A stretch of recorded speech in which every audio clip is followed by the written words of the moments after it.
Hello students, welcome to my channel concept of success. Students, आज की इस video में हम स्टडी करने वाले हैं धातु एवं अधातु यानी कि मेटल्स एंड नॉन मेटल्स, और ये आपका चैप्टर 3 है क्लास 10th का। ठीक है, पिछली वीडियो में हमने इसका जो पार्ट 1 देखा था या पार्ट 1 वीडियो जो बनाया था मैंने, उसमें हमने क्या चर्चा किया था कि धातु क्या होते हैं, अधातु क्या होते हैं। ठीक है, और तत्वों को उनके गुणधर्मों के आधार पर धातु एवं अधातु में वर्गीकृत किया। ठीक है, ये हमने समझा था। उसके बाद हमने देखा था कि धातु के जो उदाहरण हैं क्या है, आयरन, एल्युमिनियम, ठीक है, चांदी, कॉपर, इस तरह से। उसके बाद अधातु के उदाहरण हाइड्रोजन, नाइट्रोजन, सल्फर, ऑक्सीजन, इस तरह से हैं। ठीक है, प्लस धातु और अधातु के बीच में जो गुण रखते हैं उन्हें हम क्या बोलते हैं, उपधातु। ठीक है, तो उसके बारे में हमने डिस्कस किया था। ठीक है, और साथ ही साथ क्या देखा था हमने, धातु के भौतिक गुणधर्म। ठीक है, तो देखिए क्या है धातु के भौतिक गुणधर्म। इसमें हमने देखा था धात्विक चमक, कठोरता, रूप, आधात वर्ध्यता। ठीक है, मतलब धातु में क्या होती है और अधातु में क्या होती है, धात्विक चमक, कठोरता, रूप, आधात वर्ध्यता। ठीक है, और हमने सीखा था तन्यता क्या होती है, विद्युत व उष्मा के चालक कौन कौन होते हैं धातु और अधातु में। ठीक है, घनत्व क्या होती है, धान्विक क्या होती है, ऑक्साइड क्या होती है। ठीक है, अगर आपने ये सब नहीं पढ़ा है, इसका जो फर्स्ट वीडियो है, तो आप हमारे पहले वीडियो को जाकर के देखिए ताकि इसके आगे आपको समझने में कोई प्रॉब्लम नहीं होगी। ठीक है, मैंने उसमें बहुत सारा चीज बताया है कि जो धातु की जो भौतिक गुणधर्म होती है वो क्या क्या है, किस तरह से उसको हम और अच्छे से समझ सकते हैं, इन सारे चीजों को मैं डिटेल्स में समझाया हूँ। ठीक है, क्योंकि बिना पिछला वीडियो देखे आगे आपको अच्छे से समझ में नहीं आएगा। ठीक है, मैं फिर भी कोशिश कर रहा हूं इसमें कि शुरू से एक्सप्लेन कर दिया हूं थोड़ा थोड़ा। आज हम लोग सीखेंगे धातु के रासायनिक गुणधर्म। देखिए क्या है आज का टॉपिक हमारा, धातुओं के रासायनिक गुणधर्म यानी कि केमिकल प्रॉपर्टीज ऑफ मेटल्स। ठीक है, हम इस वीडियो के माध्यम से ये जो धातु के गुणधर्म है, यानी कि अगर हम धातु की केमिकल प्रॉपर्टीज को समझ पाते हैं तो इससे हमें ज्यादा ही नॉलेज मिलती है। ठीक है, आप केमिस्ट्री को इसके बिना नहीं समझ सकते हो। ठीक है, ये जो मेटल होते हैं यानी कि धातु होते हैं, उसके जो रासायनिक गुणधर्म होते हैं, ये बहुत ही जरूरी है आपके लिए। इस चैप्टर का समझिए तो ये केमिस्ट्री का बैकबोन है। ठीक है, आप इसे अगर अच्छे से समझते हो, ऐसे तो सब कुछ ही बैकबोन होता है। ठीक है, सारा चीज जरूरी है, पर ये जो है आपका बहुत ही इंपॉर्टेंट है। ये आपको रिएक्शन को समझने में, रिएक्शन कैसे होती है, कैसे बनती है, कैसे मेटल्स किसी के साथ रिएक्ट करते हैं और उसका जो कलर चेंज होता है, ये सारा चीज आप सीखोगे इसमें। इसलिए जो धातुओं के जो रासायनिक गुणधर्म होते हैं उसे हमें बहुत ही अच्छे से पढ़ना होता है, बहुत ही डिटेल्स में पढ़ना होता है। तो चलिए स्टार्ट करते हैं इस वीडियो को। पहला जो हमारा रिएक्शन है किसके साथ है, वायु के साथ, यानी कि वायु के साथ अभिक्रिया। यानी अगर धातु को वायु के साथ अभिक्रिया कराएंगे यानी कि एयर के साथ या ऑक्सीजन के साथ, तो क्या होगा। ठीक है, यहाँ पे वायु लिया है, इसका मतलब आपको समझना है कि वायु में ऑक्सीजन मिलता है और किसी भी चीज को जलाने के लिए हमें क्या जरूरत पड़ती है, ऑक्सीजन की। क्या जरूरत पड़ती है, ऑक्सीजन की। ठीक है, तो यहाँ हम देखेंगे वायु के साथ अभिक्रिया, यानी कि धातु जो है, ये जो धातु है वायु के साथ कैसे अभिक्रिया करती है। तो क्या है यहाँ पे, धातुएं ऑक्सीजन के साथ अभिक्रिया करके धातु ऑक्साइड बनाती है। क्या बनाती है, धातु के ऑक्साइड बनाती है। ठीक है, धातु प्लस ऑक्सीजन क्या बनेगा, धातु ऑक्साइड। यहाँ धातु के जगह पे आप कोई भी मेटल को ले सकते हैं। ठीक है, कोई भी धातु ले सकते हैं, जैसे कि copper, aluminium, magnesium, sodium, potassium. ठीक है, तो धातु की जगह पे यहाँ मेटल चला जाएगा और ऑक्सीजन की जगह पे आपको सिंपली ऑक्सीजन ले लेना है। ठीक है, और जब दोनों को आप अभिक्रिया कराओगे तो क्या मिलेगा आपको, धातु ऑक्साइड मिलेगा। क्या मिलेगा, धातु ऑक्साइड। देखिए आप एक चीज नोट करके रखिएगा कि जो ऑक्सीजन है जब किसी के साथ अभिक्रिया कर लेती है तो ऑक्साइड में कन्वर्ट हो जाती है। ठीक है, जैसे कि यहाँ देखिए कॉपर है, कॉपर जब ऑक्सीजन से अभिक्रिया किया तो क्या बनाया, कॉपर ऑक्साइड। ऐसे तो यहाँ पे ऑक्सीजन पढ़ेंगे, कॉपर ऑक्सीजन, पर यहाँ पे रिएक्शन के बाद ये ऑक्सीजन ऑक्साइड पढ़ा जाता है। ठीक है, ये जो ऑक्सीजन है क्या पढ़ाएगा, ऑक्साइड। तो कॉपर क्या पढ़ाएगा, कॉपर ऑक्साइड। ठीक है, देखिए यहाँ पे लिखा हुआ है कॉपर ऑक्साइड, और ये काला रंग का होता है। ठीक है, ये नोट किया गया है, यहाँ दिया गया है काला रंग का होता है। ठीक है, उसी तरह से एल्युमिनियम जब ऑक्सीजन से अभिक्रिया करती है तो एल्युमिनियम जब ऑक्सीजन से अभिक्रिया करेगी तो क्या बनेगा, एल्युमिनियम ऑक्साइड। यहाँ पे एल्युमिनियम ऑक्सीजन नहीं पढ़ेंगे, क्या पढ़ेंगे, एल्युमिनियम ऑक्साइड। याद रखिएगा केमिस्ट्री का ये लैंग्वेज है। ठीक है, और आपको इसके बहुत छोटे छोटे बारीक चीजों को ध्यान में रखना होता है। ठीक है, उसके बाद यहाँ पे है मैग्नीशियम। तो आप बताइए मैग्नीशियम जब ऑक्सीजन से अभिक्रिया करेगा तो क्या बनेगा, बिल्कुल सही, मैग्नीशियम ऑक्साइड। मैग्नीशियम ऑक्साइड देखिए यहाँ पे लिखा हुआ है, आपको नोट्स कहीं से भी लिखने की जरूरत नहीं है, आप इन सभी चीजों को अच्छे से लिख लो। आपका समझिए तो नोट्स तैयार है, बिल्कुल कंप्लीट रूप में तैयार है नोट्स, ठीक है। आप इसे एग्जाम में डायरेक्ट लिख सकते हो, आपका ये रेडीमेड समझिए तो नोट्स बना हुआ है, ठीक है। आपको यहाँ कंफ्यूजन भी क्लियर हो जा रहा है, नोट्स भी मिल जा रहा है, आपको कुछ नहीं करना है, वीडियो को आराम से देखना है और इसे अपने नोटबुक में उतारते जाना है, ताकि आपका ये बोर्ड एग्जाम का तैयारी साथ ही साथ होगा, ठीक है। चलिए आगे देखिए क्या है। धातुएं ऑक्सीजन के साथ अलग अलग तरह से अभिक्रिया दिखाती है। जो धातु होती है ऑक्सीजन के साथ क्या करती है, अलग अलग तरह से यानी अलग अलग प्रकार से अभिक्रिया दिखाती है, ठीक है। क्यों ऐसा होता है, क्योंकि ये जो मेटल होते हैं, कुछ मेटल बहुत ही ज्यादा रिएक्टिव होते हैं यानी कि बहुत ज्यादा अभिक्रियाशील होते हैं, और कुछ कम अभिक्रियाशील, कोई मध्यम होते हैं यानी कि मिडिल होते हैं। तो इस कारण से ये अलग अलग रिएक्टिविटी दिखाते हैं, अलग अलग तरह से ऑक्सीजन के साथ अभिक्रिया करते हैं, ठीक है। तो चलिए आगे समझते हैं हम लोग, यहां तक उम्मीद है कि आप समझ गए होंगे। चलिए आगे देखते हैं। पहला पॉइंट क्या है हमारा, सोडियम और पोटासियम वायु में आकस्मिक आग पकड़ लेते हैं, जिसे रोकने के लिए इन्हें कहां रखा जाता है, किरोसिन तेल में डुबोया जाता है या डुबोकर रखा जाता है, ठीक है।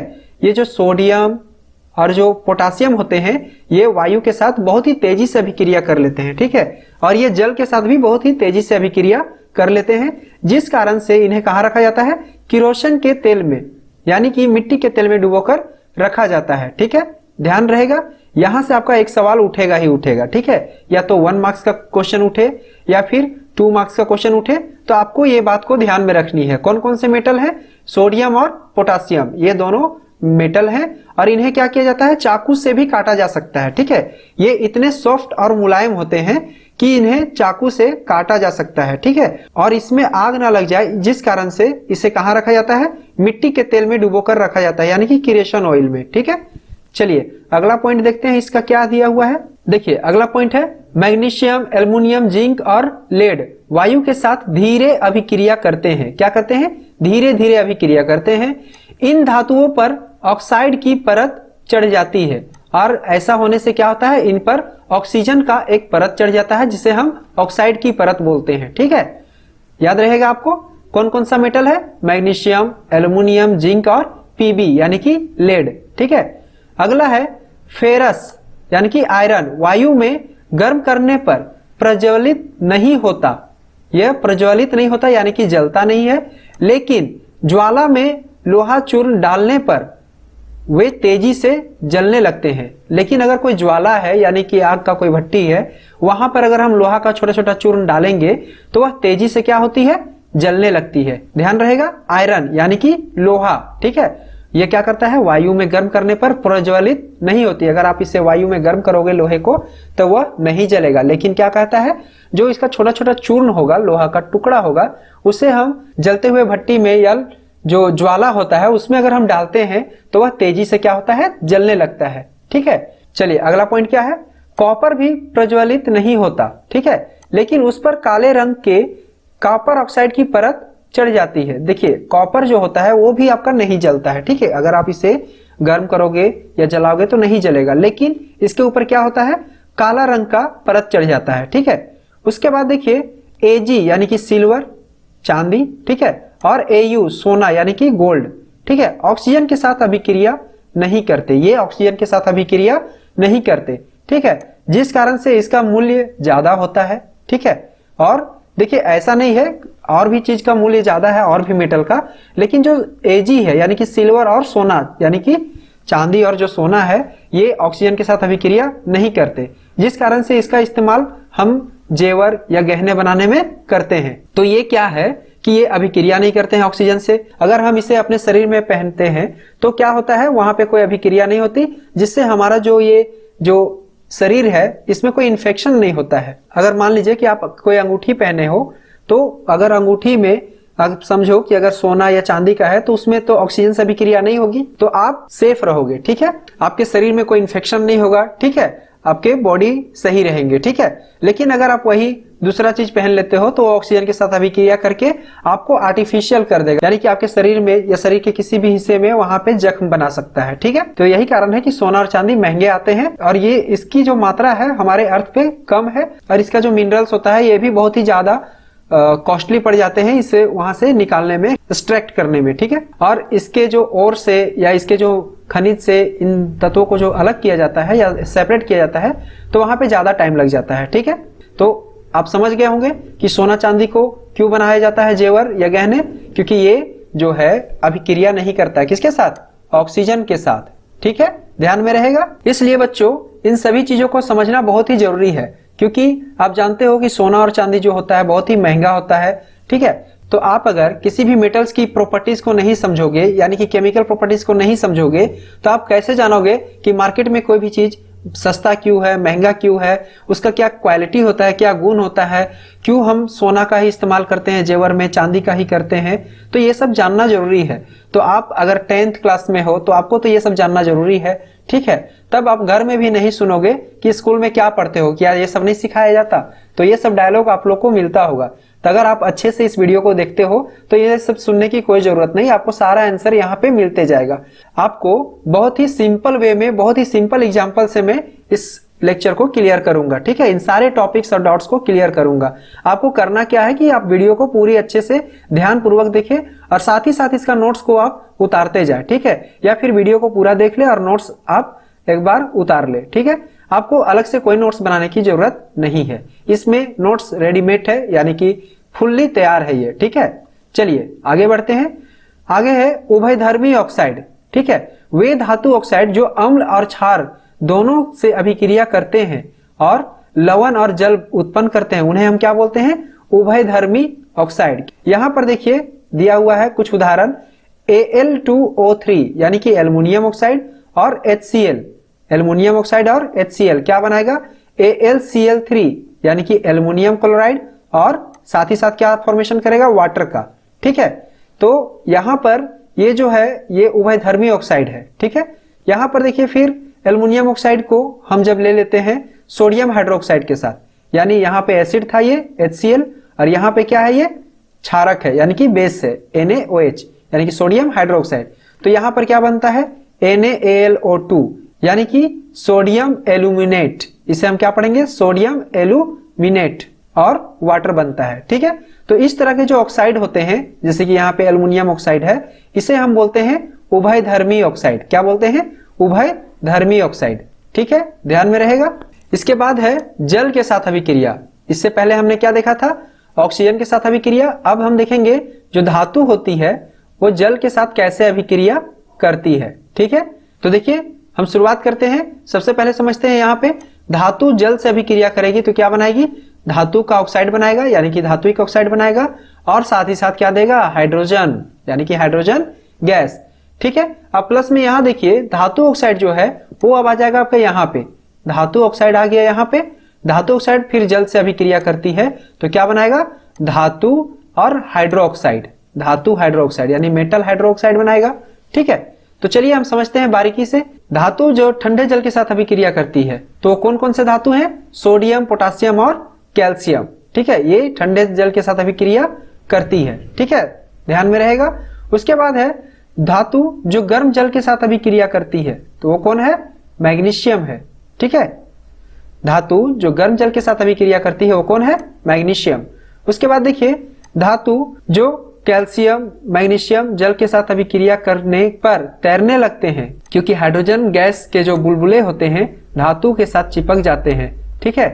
तो ये क्या करेंगे, तैरने लगेंगे। अगर कैल्शियम, मैग्नीशियम जल के साथ अभिक्रिया करते हैं तो जो बबल्स बनेंगे हाइड्रोजन गैस के वो धातु के चारों तरफ चिपक जाएंगे, जिस कारण से धातु जो है पानी के ऊपर क्या करने लगेंगे, तैरने लगेंगे, ठीक है, क्या करेंगे, तैरने लगेंगे। उसके बाद देखिए जल के साथ कोई अभिक्रिया नहीं करते तो कौन कौन से धातु हैं, Pb, कॉपर, Au यानी कि गोल्ड, सोना, और Ag चांदी, ये सभी जो है कोई भी जो धातु है, ये चारों धातु ये किसके साथ अभिक्रिया नहीं करते, जल के साथ। देखिए सोना और चांदी ऑक्सीजन के साथ भी अभिक्रिया नहीं करते। इससे पहले मैं बताया था कि जो सोना चांदी होते हैं ऑक्सीजन के साथ अभिक्रिया नहीं करते, और साथ ही साथ यहाँ देखिए ये जल के साथ भी अभिक्रिया नहीं करते।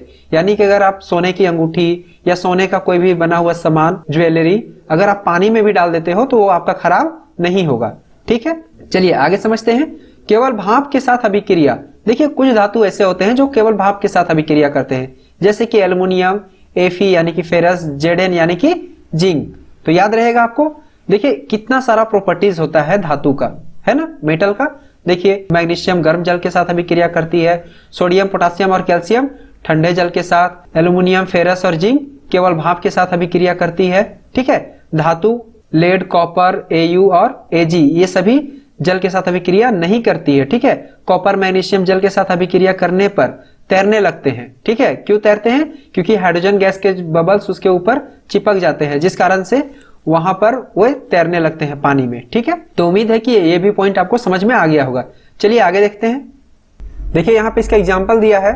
देखिए जो सोडियम मेटल है वो वाटर के साथ अभिक्रिया करता है तो क्या करता है, सोडियम हाइड्रोक्साइड बनाता है और हाइड्रोजन गैस प्लस साथ में उष्मा देता है, यानी कि हीट देता है। अगर आप सोडियम को जल में फेंकते हो या जल के साथ अभिक्रिया करवाते हो तो क्या होगा, सोडियम हाइड्रोक्साइड बनेगा जो कि ये क्षारक है, और हाइड्रोजन गैस के साथ साथ उष्मा भी होगा, यानी कि हीट भी मिलेगा आपको, ठीक है। उसी तरह से कैल्शियम जब वाटर से अभिक्रिया करेगा तो कैल्शियम हाइड्रोक्साइड और हाइड्रोजन गैस बनेगा, ठीक है। यहाँ पे कोई भी हीट रिलीज नहीं होगी, ठीक है। तो आप यहाँ देख रहे हैं कि कैसे मेटल अलग अलग तरीकों से वाटर के साथ अभिक्रिया कर रही है, यानी कि रिएक्शन कर रही है, ठीक है। उसी तरह से जब मैग्नीशियम वाटर के साथ अभिक्रिया करती है तो मैग्नीशियम हाइड्रोक्साइड और हाइड्रोजन गैस बनता है, ठीक है। उसी तरह से जब एल्युमिनियम वाटर के साथ अभिक्रिया करती है तो एल्युमिनियम ऑक्साइड और हाइड्रोजन गैस बनता है। फेरस जब वाटर से अभिक्रिया करती है तो फेरस ऑक्साइड और हाइड्रोजन गैस बनता है। तो सभी स्थिति में देखिए यहाँ पे sodium hydroxide, calcium hydroxide, magnesium hydroxide बन रहा है, एल्युमिनियम ऑक्साइड, फेरस ऑक्साइड और साथ ही साथ हाइड्रोजन गैस बन रहा है, ठीक है। और एक केस है जब सोडियम वाटर के साथ अभिक्रिया करती है तो sodium hydroxide, hydrogen gas plus उष्मा मिलती है, ठीक है। चलिए आगे देखते हैं। आगे है आपका धातुओं की तनु अम्ल के साथ अभिक्रिया। धातुओं की किसके साथ अभिक्रिया, तनु अम्ल यानी कि डाइल्यूट एसिड, ठीक है। तो धातु जो है तनु अम्ल के साथ अभिक्रिया कर लवण और हाइड्रोजन गैस बनाती है, ठीक है। तनु अम्ल किसे कहते हैं, जिसमें पानी का मिश्रण हो, किसी भी स्ट्रॉन्ग एसिड में पानी का मिश्रण हो, ठीक है, उसे हम बोलेंगे तनु अम्ल। तो धातु तनु अम्ल के साथ अभिक्रिया करके यानी कि डाइल्यूट एसिड के साथ अभिक्रिया करके लवण और हाइड्रोजन गैस बनाती है, ठीक है। चलिए इसका एग्जांपल देखिए क्या है। फेरस जब HCl से अभिक्रिया करती है तो फेरस क्लोराइड और हाइड्रोजन गैस बनती है। तो यहाँ पे जो फेरस क्लोराइड है ये आपका सॉल्ट है, क्या है, सॉल्ट यानी कि लवण, ठीक है। ये क्या है, लवण है, ठीक है। यहाँ पे मैग्नीशियम जब HCl से अभिक्रिया करती है तो मैग्नीशियम क्लोराइड और हाइड्रोजन गैस। जिंक जब HCl से अभिक्रिया करती है तो जिंक क्लोराइड और हाइड्रोजन गैस। एल्युमिनियम जब HCl से अभिक्रिया करती है तो एल्युमिनियम क्लोराइड और हाइड्रोजन गैस बनती है, ठीक है। एक बात नोट करिएगा, जो कॉपर होते हैं, सिल्वर होते हैं और Hg होते हैं वे तनु अम्ल के साथ अभिक्रिया नहीं करते, ठीक है। तो आप इसे अच्छे से रखिएगा नोट पॉइंट पे, ये अभिक्रिया नहीं करते हैं, ये जो धातु हैं कॉपर, सिल्वर और Hg, ठीक है। चलिए नेक्स्ट पॉइंट क्या है, धातुओं की अन्य धातु लवणों के साथ अभिक्रिया, यानी कि जो धातु है यानी कि मेटल जो है अन्य मेटल सॉल्ट के साथ कैसे रिएक्ट करते हैं, ठीक है। तो यहाँ पे कुछ फॉर्मूला टाइप का दिया हुआ है, इसे देखिए। धातु लवण विलयन के साथ अभिक्रिया कर लवण विलयन और धातु बनाता है, ठीक है। तो ये आपका एक फॉर्मूला की तरह है, आप इसे याद रखिएगा, ठीक है। इसे आप याद रखिएगा, क्या है, इसका कॉन्सेप्ट को समझिए। अधिक अभिक्रियाशील धातुएं अपने से कम क्रियाशील धातुओं को उसके यौगिक के विलयन से विस्थापित कर देती है। क्या कर देती है, विस्थापित कर देती है। यानी कि अगर यहाँ कोई मेटल है तो ये मेटल स्ट्रॉन्ग होगा, तो यहाँ अगर वीक मेटल का कोई क्लोराइड है या लवण है तो यहाँ से ये मेटल को निकाल देगा और खुद इसके जगह पर घुस जाएगा। यहाँ पे जो धातु है उसका ये लवणीय विलयन बन जाएगा, ठीक है, लवण विलयन बन जाएगा, और यहाँ का जो मेटल होगा यानी कि धातु होगा उसको अलग करके यहाँ रख देगा, ठीक है। यानी अधिक अभिक्रियाशील धातु कम अभिक्रियाशील धातु को उसके विलयन से क्या कर देगा, अलग कर देगा, ठीक है। यह धातुओं की सक्रियता श्रेणी पर आधारित है। ये किसके ऊपर आधारित है, धातुओं की सक्रियता श्रेणी यानी कि रिएक्टिविटी के ऊपर आधारित है, ठीक है। देखिए यहाँ पे दिया है सक्रियता श्रेणी। क्या होता है सक्रियता श्रेणी, वह सूची जिसमें धातुओं को क्रियाशीलता के अवरोही क्रम में व्यवस्थित किया गया है, ठीक है। क्या है सक्रियता श्रेणी में, ऐसा सूची बनाया गया है जिसमें धातुओं को क्रियाशीलता के अवरोही क्रम में यानी कि घटते क्रम में उसे व्यवस्थित किया गया है, यानी कि सजाया गया है, ठीक है। देखिए यहाँ पे दिया है potassium, sodium, calcium, magnesium, aluminium, zinc, Fe, Pb, ये सब क्या है, सक्रियता श्रेणी पे आरोही क्रम में सजाया गया है। सबसे अधिक ये है, उससे कम ये, उससे कम ये, उससे कम, धीरे धीरे यहाँ पे रिएक्टिविटी यानी कि अभिक्रियाशीलता घटते जाती है, ठीक है। देखिए यहाँ पे लिखा हुआ है अधिक अभिक्रियाशीलता और यहाँ पे क्या है, घटती अभिक्रियाशीलता। तो याद रहेगा आपको, इसे आप नोट करके रखिएगा, ठीक है। आगे है हाइड्रोजन, कॉपर, Hg, Aq। तो यहाँ पे Aq नहीं होगा, यहाँ पे Ag होगा, ठीक है। सिल्वर और लास्ट है Au यानी कि गोल्ड, ठीक है। तो याद रहेगा ये जो नीचे आते हैं ये सबसे कम अभिक्रियाशील धातु है, ठीक है। ये क्या है, सबसे कम अभिक्रियाशील धातु जो नीचे आते हैं, ठीक है। पहले भी मैं बताया हूं, ठीक है। चलिए आगे देखिए क्या है, धातुओं की अधातुओं के साथ अभिक्रिया क्या है, मेटल्स नॉन मेटल के साथ कैसे अभिक्रिया करते हैं, ठीक है।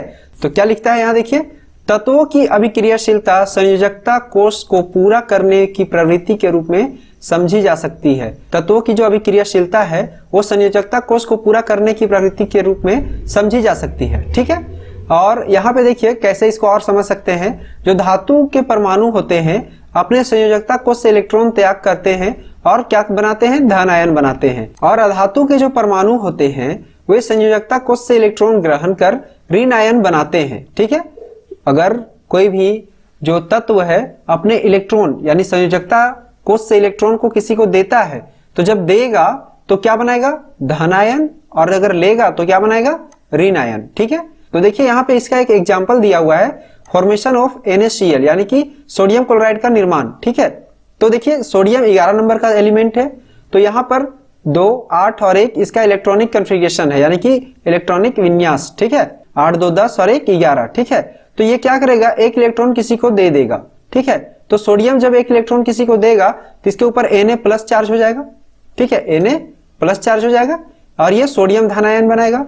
उसी तरह से क्लोरीन, देखिए क्लोरीन के पास कितना होता है, ये 17 नंबर का एलिमेंट है, तो पहला कोष में ये 2 जाएगा, फिर दूसरे कोष में ये 8 जाएगा और तीसरे में 7। तो इसे अगर एक यहां से मिल जाता है तो ये 8 हो जाएगा, तो ये भी स्टेबल हो जाएगा। और यहाँ देखिए 2 और 8 हो जाएगा तो ये भी स्टेबल हो जाएगा। तो देखिए यहाँ पे एक इलेक्ट्रॉन सोडियम त्याग किया और क्लोरीन एक इलेक्ट्रॉन को क्या किया, यहाँ पे देखिए एक इलेक्ट्रॉन ग्रहण कर रहा है, ठीक है। तो ये क्या बनाएगा, Cl माइनस, यहाँ पे Na प्लस बना, यहाँ क्या बना, Cl माइनस। तो यहाँ देखिए क्या बन गया, 2, 8 और 8 यानी कि इसका जो लास्ट सेल है इसमें 8 इलेक्ट्रॉन। और यहाँ देखिए जब एक इलेक्ट्रॉन ये त्याग किया तो यहाँ पर ये 2 और 8 बचा ना, तो यहाँ पर भी 8 इलेक्ट्रॉन है। तो इस तरह से ये जो है ऑक्टेट रूल दोनों पूरा कर लेते हैं और लास्ट में आपका क्या निर्माण होता है, सोडियम क्लोराइड का, ठीक है। तो देखिए यहाँ पे ये सोडियम है, ठीक है, और यहाँ पे देखिए ये क्लोरीन है। तो क्लोरीन के पास देखिए यहाँ पे ये जो क्रॉस वाला साइन है ये आपका 7 है और यहाँ पे एक इलेक्ट्रॉन जो यहाँ से दिया सोडियम तो यहाँ पे डॉट आ गया, तो यहाँ पे ये डॉट मिलाकर 8 हो गया, ठीक है। फाइनली Na प्लस Cl, यहाँ पे माइनस का साइन छूट गया है, देखिए यहाँ पे दे देता हूं मैं, ठीक है। और लास्ट में ये फाइनली क्या बनाएगा आपका, NaCl, ठीक है। ये आपका सोडियम क्लोराइड है, क्या है, सोडियम क्लोराइड, ठीक है। तो इस तरह से प्राप्त यौगिक को हम बोलते हैं आयनिक यौगिक, ठीक है, आयनिक कंपाउंड या आयनिक यौगिक, ठीक है। तो देखिए आयनिक यौगिक क्या होते हैं, विपरीत आवेशित आयन एक दूसरे को आकर्षित करते हैं तथा मजबूत स्थिर वैद्युत बल में बंधकर आयनिक यौगिक बनाते हैं, ठीक है। तो मैं आशा करता हूं कि आपको ये सारे चीज समझ में आ गए होंगे। तो इस वीडियो में इतना ही, मिलते हैं आपसे अगली वीडियो में। वीडियो अच्छी लगी हो तो वीडियो को लाइक करें, चैनल को सब्सक्राइब कर ले इसी तरह के एजुकेशनल वीडियोस के लिए।